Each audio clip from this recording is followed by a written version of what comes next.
इथे एक बस अडकली, नाही नाही साहेब आम्ही आणल्या होत्या बस, हे कारण तुम्ही देऊ नका. निवडणुकीमध्ये मसल्स पॉवर आणि मनी पॉवरची खूप आवश्यकता असते.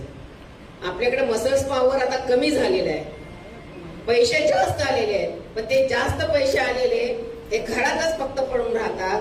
लोकांच्या उपयोगी येतात का आणि लोक आपल्यापर्यंत मतं आपण खेचून घेतो का याचा विचार प्रत्येक कार्यकर्त्यांनी नेते मंडळी केला पाहिजे आणि तो विचार करून आपल्याला तिकिटाची मागणी केली पाहिजे. जर एखादा कार्यकर्ता, एखादा जर दुसरा उमेदवार असेल जो खरोखर सक्षम असेल, त्याचं तिथं नाव असेल, त्याच्याकडे पैसे असतील, त्याचं तिथं घरोघर तिथं मतदान असेल, तर त्याला तुम्ही सपोर्ट केला पाहिजे.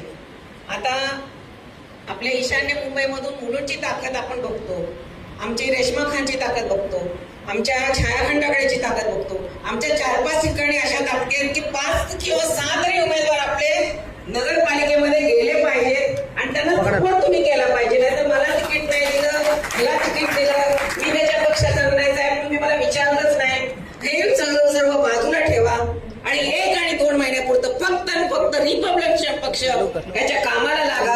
आणि आठवले साहेबांची ताकद 30 तारखेला दाखवायची, म्हणजे फक्त आठवले साहेबांना दाखवायचं नाही, तर रिपब्लिकन पक्षाची नोंद ही मंत्रालयापर्यंत गेली पाहिजे, हे फक्त तुम्ही लक्षात ठेवा.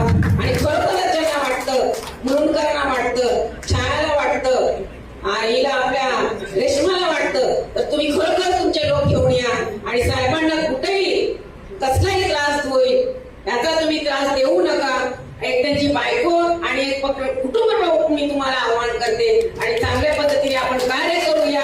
रिपब्लिकन पक्षाची नोंद होईल असा कार्यक्रम घेऊया आणि मला निश्चितच वाटतं की तुम्ही त्याची नोंद घ्याल.